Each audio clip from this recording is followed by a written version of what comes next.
మొదటి ప్రశ్నకు సమాధానం లేదండి. రెండవ ప్రశ్న అవునండి. గుడివాడ నియోజకవర్గంలోని నందివాడ మండలం రుద్రపాక గ్రామం చేపట్టిన కొత్త పిఎస్సి భవన నిర్మాణం ప్రస్తుతం జరుగుతున్నది. మూడో ప్రశ్నకు సమాధానం లేదండి.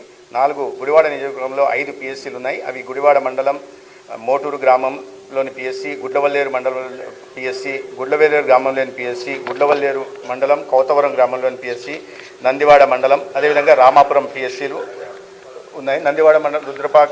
నందివాడ రుద్రపాక పిఎస్సీలు వీటిలో 4 పిఎస్సి భవనాలు మంచి స్థితిలో ఉన్నాయి. వాటికి చిన్నపాటి మరమ్మతులు అవసరం ఉన్నది.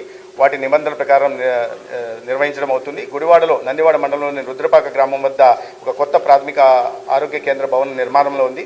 వీలైనంత త్వరగా పని పూర్తి చేయడానికి ప్రభుత్వం అవసరమైన చర్యలు తీసుకోవడం జరుగుతుంది. రాము గారు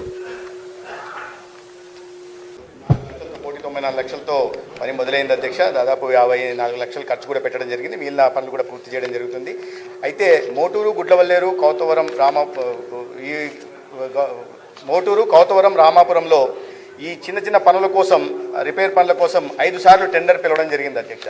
అయితే 5 సార్లు కూడా ఎవరు రాకపోవడం వల్ల ఈ ఫైనాన్స్ ఒక యుఓ నెంబర్ ప్రకారం వాటిని క్యాన్సిల్ చేయడం జరిగింది. కానీ తర్వాత మళ్ళీ గౌరవ శాసనసభ్యులు గారితో మాట్లాడి అదేవిధంగా సంబంధిత అధికారులతో కూడా మాట్లాడి వీటిని మళ్ళీ రివైవ్ చేయడానికి అవకాశం ఉన్న విషయాన్ని పరిగణిస్తాం అధ్యక్ష.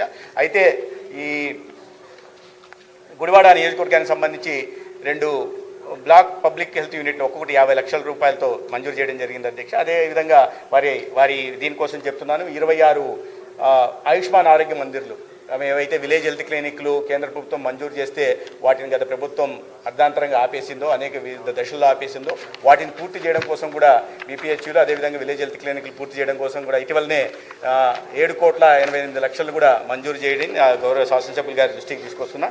తర్వాత వారు ఈ పిఎస్సిని అప్గ్రేడేషన్ చేయాలని, ఇప్పటికే గుడివాడలో 100 పడకల ఆసుపత్రి ఉంది. అయితే ఈ పిఎస్సిని మళ్ళీ అవసరాల మేరకు అప్గ్రేడేషన్ చేయడానికి అవకాశం ఉందా లేదా సాధ్యాసాధ్యాలను పరిశీలించి తర్వాత గౌరవ శాసనసభ్యులకి మీ ద్వారా తెలియజేసే ప్రయత్నం చేస్తాం. ధన్యవాదాలు.